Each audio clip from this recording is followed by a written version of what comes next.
Coming up this time, a memorable visit to the fish and chip shop. And then car pulled up and Brian gets out and he sort of looks and, "Now then, young men, hello, good to see you. Are you behaving yourself?" sort of thing. Walked into the chip shop at the front and all the kids followed him in. And we stand behind and Brian walks to the front and he looked round. Chips all round, young men. Plus you'll hear about a visit to Cloughie's house. Dad knocks on the door or raps the letterbox. We stand back. Bit nervous. He must have been nervous. I'm just there as a kid. It's normal to me. Letterbox opens. Tradesman's entrance. And the letterbox closes. My dad goes, "I think he wants us round the back." And then there's the personal letter from Brian, which meant so much. My dad wrote to Brian, thanking him for what he'd done for the club. The letter came back, said, "Dear Mr. Bellamy, just a brief but nevertheless sincere thank you for your kind letter and good wishes, which were deeply appreciated at a very difficult time." And he signed it, Brian, in pen. It's typed out on a typewriter. Yeah. He won't have access to a secretary then anymore. All that and much more coming up on this episode. Hello, it's Simon Clough here. This is the Green Jumper podcast with Marcus Alton. I was quite a young lad and I think we were aware of Brian as he's the only world famous person I've ever had that sort of contact with. And he was world famous. There's not many who have that sort of level of charisma who can command an audience. What I want to say very briefly, because I've been told to keep it down to 2 minutes. Now, the guy who told me that must be a bloody idiot for a start. You're listening to the Green Jumper podcast with myself, Marcus Alton, the editor of the tribute website, brianclough.com.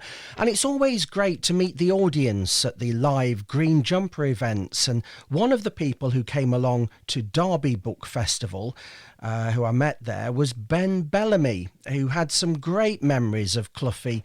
And I'm pleased to say Ben is on the line. Hello there, how are you? Hi, Marcus. Great, thanks. And it was a really, really good session. Really, really, really good session. Yeah, you enjoyed the talk at the book festival, did you?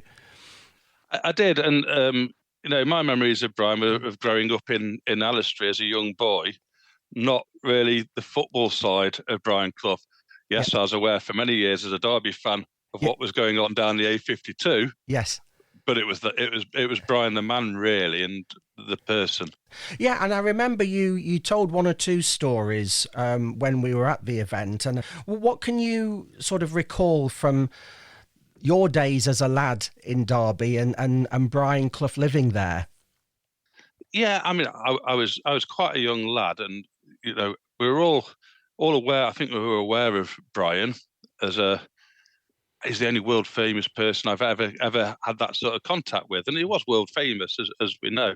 So we're all aware of Brian, but as a kid, you're more aware of Brian as, well, that's Brian Clough. I don't know why he's Brian Clough. What he's done, it was out for me after the football times at Derby, and we knew he was the football manager and such, but TV personality, but general local. The biggest person in our area.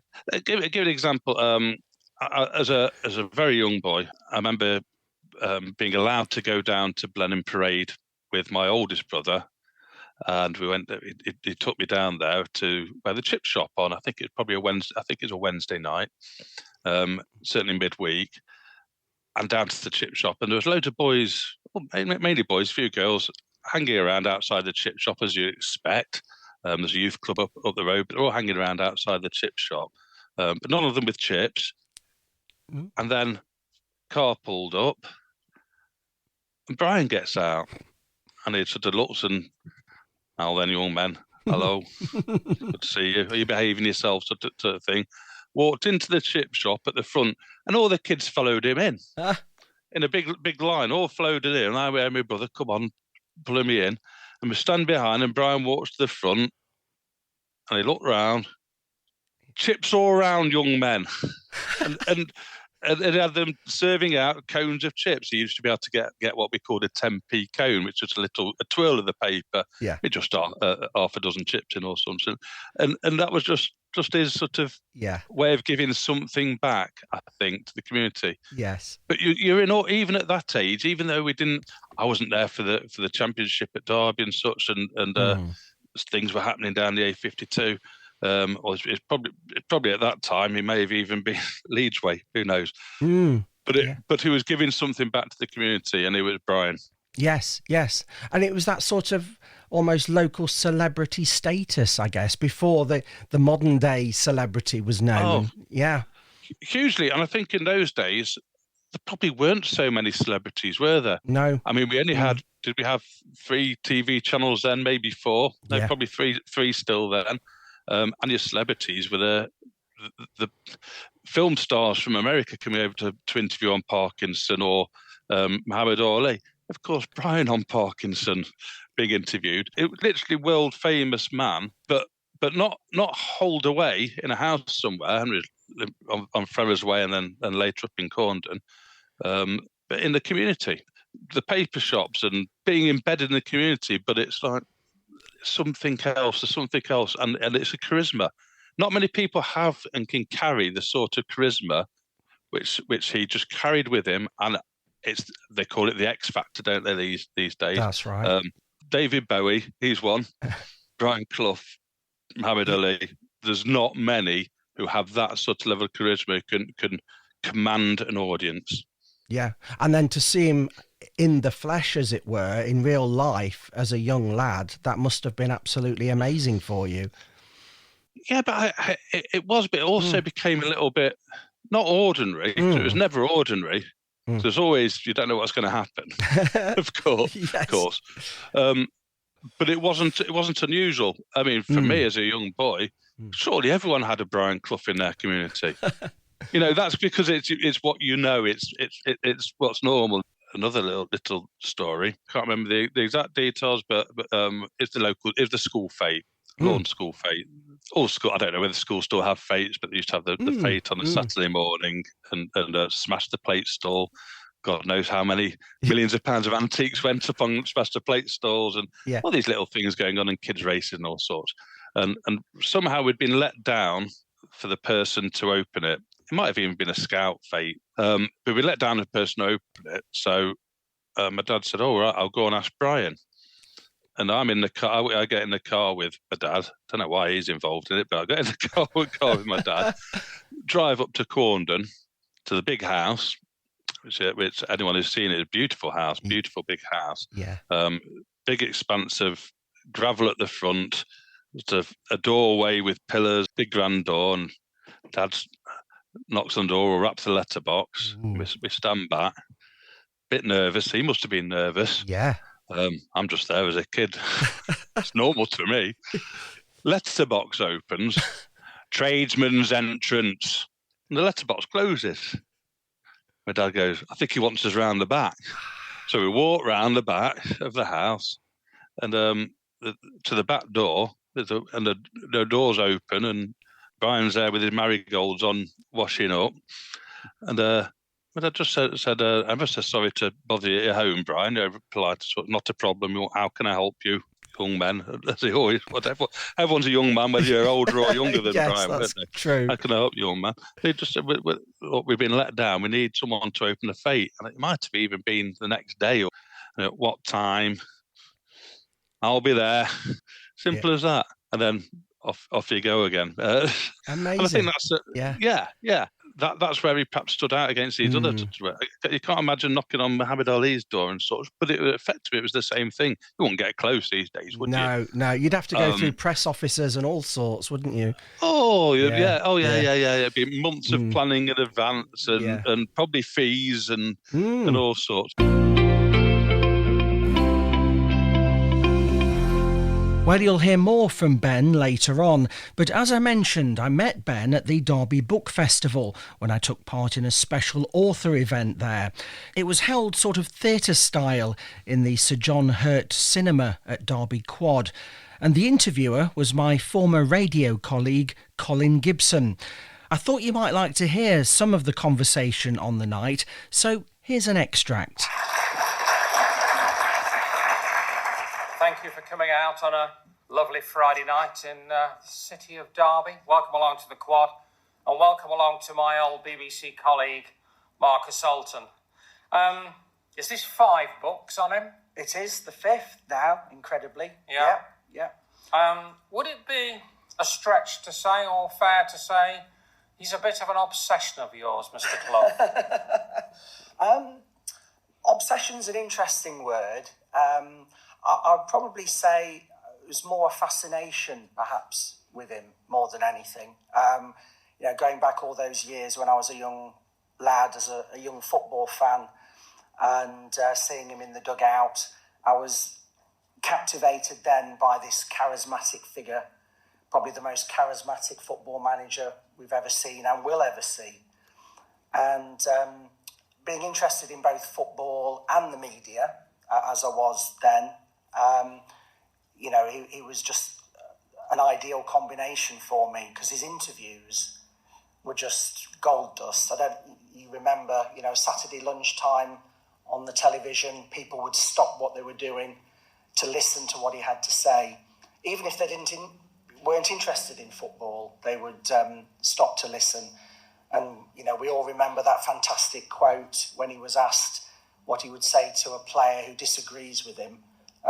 We sit down, talk about it for 20 minutes, and then we decide I was right. So it was quotes like that captivated me. And as you say, I've done a lot of work over the years, the Tribute website, the books and the podcast, now the Green Jumper. So it is sort of a passion, I would say, and it's put me in a lucky position, really, in that I've been able, through those projects, to raise thousands of pounds for charity as well, and for the types of good causes that Cloughie himself supported. So I hope that it's sort of more, as I say, a dedication to my sporting hero. So we heard briefly then you were rummaging around in your attic during COVID. Yes, I was. I knew that I had sort of a great archive of material that I'd collected over the years, but hadn't really looked through it for quite a long time. So I discovered boxes of old cassettes, mini discs, CDs, all sorts of tapes, and newspaper articles as well, going back 20, 30, 40 years that I'd collected over that time. And I started listening to a lot of these recordings. Some of them were interviews I'd done with him. Some were personal appearances. Some were his first phone-ins. And listening back, it was just like being transported back in history so quickly. And it was just fantastic. And I thought, listening through to it, having written the other books, there would be another book in this. And I'm pleased to say that it's had a very good response so far. It's supporting some great causes, a hospice and the NSPCC, which again are the types of causes that I think Cloughie would support. I just want to bring it full circle. The knighthood and the fact that it didn't happen, and you think about who knighthoods are given to. I mean, it wasn't just yourself. There was a real concerted effort, wasn't there, to get recognition of this guy who put Derby County on the map, put Nottingham Forest on the map, but actually was more than that as well. You think of the drains that are football managers and football coaches and how dull they are these days, coming up with their well-rehearsed lines. Which football manager now would, having been sacked from the job, would appear at the football ground, wave to the fans, then get in the car and be on Michael Parkinson, the top-rated Saturday evening show who had the top Hollywood actors, top movie stars, the top impresarios, and Brian Clough as the top name. And you just think, somebody somewhere along the line missed a trick. But how close did he get? How hard did people try? For the knighthood? Yeah. Very, very hard in that once I'd set the website up, it was emails from fans that prompted me to start the campaign. And, in those days, we didn't have the online petitions that we have these days. It was all pieces of paper and sign your name here. And I sort of coordinated a campaign with all the supporters clubs and some individual fans as well. Forest, Derby, there was a great Derby fan who helped me called Marcus and he collected signatures. There was a guy at Burton Albion who ran the Carl Saville, his name. I'll just come back to me. He did the fanzine Clough the Magic Dragon, if you remember. And in the northeast, the Middlesbrough Supporters Club was absolutely fantastic. We went up there to help them get the signatures, and they took us around the stadium and into the dressing room. I think it was about 7,500 signatures, which in those days was a lot when it's just writing on a bit of paper. I liaised with Bob Laxton, who you see there, who was Cloughie's MP for Derby North at the time. And I kept, in the lead up to it, I kept writing to the culture department. I think it was Chris Smith in charge at one point, various people. And each time I got an answer saying, yes, he is under consideration, I kept thinking, we're getting closer. We'd planned to present the petition at Downing Street in the October. And unfortunately, of course, Cloughie passed away in the September. And I didn't know whether to continue presenting it, but I thought, I owed it to the fans that had signed it. We'd still try. So we went ahead with the presentation. Obviously, the answer came back from the government. We don't give posthumous knighthoods, only to those in the military, which, was a big blow. But the big comfort, I think, to me and to everybody else, hopefully, is the fact that he knew about it. And he knew how much the fans appreciated what he'd done. He was asked about it, in fact, on one of the phone-ins, and again, tried to turn it into a bit of a joke. And he said, I don't have any involvement in things like that. He said, I think it might be my next-door neighbour who's organising it, because she thinks if I'll get it, I'll have to move. So he turned it into a bit of a joke. But I know privately, from a close friend of his, that he would have accepted it. He'd accepted the OBE, and he would have accepted a knighthood, mostly for Barbara and the support that she'd given him over the years. But as I say, the comforting thing is he knew that the support was there. Yeah, absolutely. Marcus, great to talk to you. Thank you for coming along tonight. Marcus Alton. Thank you. Thanks very much. Well, that's an extract from Derby Book Festival when I was chatting on stage to my former colleague Colin Gibson. And thanks to everyone at the festival for their support and for supplying the recording. It was a great audience there, which included Ben Bellamy, who's been telling us about his memories of Brian Clough. And I promised you there'd be more from him. Well, he told me about a letter from Cloughie that meant a lot to his dad. At your event, my dad told me, I've got a letter off Brian. I had no idea about it. My dad's 80 now. He's just turned 80. I said, no idea about it. He said, you can look for it when at some time. I'll dig it out for you. And he didn't dig it out. And then so I said, well, I'm having a look then, where it'd be. And we looked together and couldn't find it. And then I waited till he was out. And I was there with my mum. I said, I'm going to look for that letter. And I found it dead easy on the top, of course. Great. And can I read it to you if I can? Yes, please do. Please do. The 6th of November, Derby, 6th of November 1973. And it's Clive R. Bellamy, Esquire. It says on that's who it's to. The background is my dad, after Brian had left Derby, my dad, late 20s with 3 kids. Yeah. He wrote to Brian, thanking him for what he'd done for the club. So, people can forget took a very ordinary club, hadn't had any success since 1946, I think it was, 45, 46 in the FA Cup. Yeah. And been very, very languishing since then.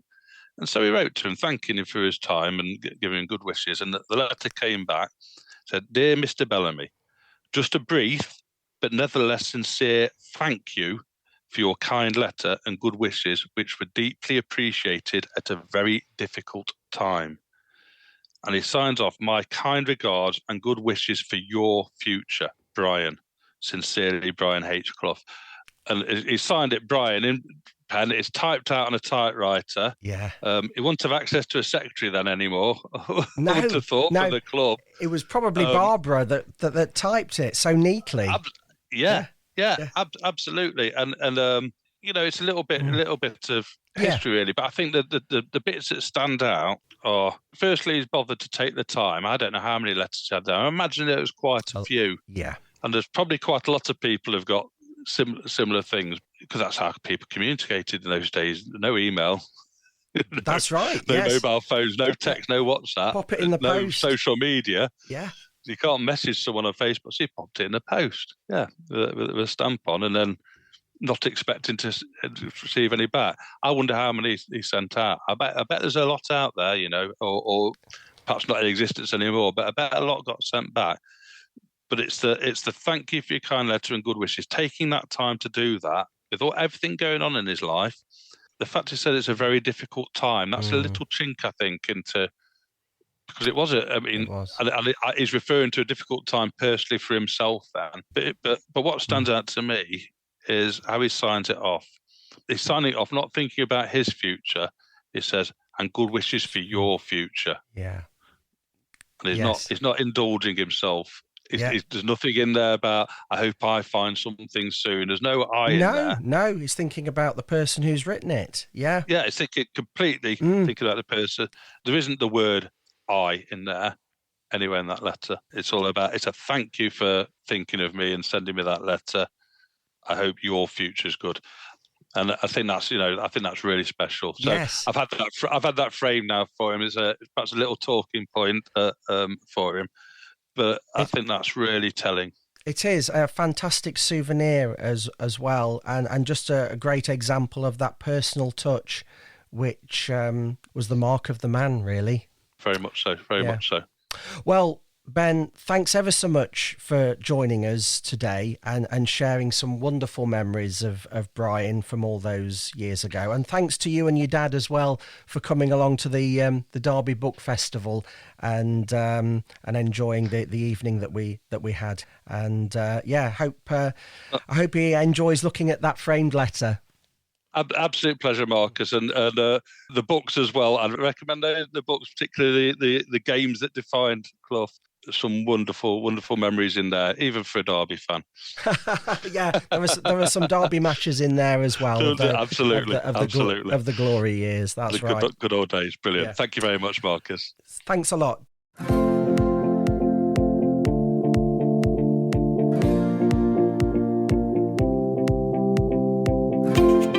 And thanks to you for listening. There are more Cloughie memories on the Tribute website, brianclough.com, where you can see my range of Cloughie books, which are raising money for good causes. And with the latest book, Brian Clough, The Lost Tapes, there's 15% off for Green Jumper listeners if you use the code GREEN15 at checkout. That's GREEN15. And there are lots of stories on the website, along with a fantastic collection of Cloughie quotes. You'll also see the podcast page on the website, which gives details of the live Green Jumper events. Again, thanks for listening, and I hope you can join me next time for more memories of the great man in the Green Jumper.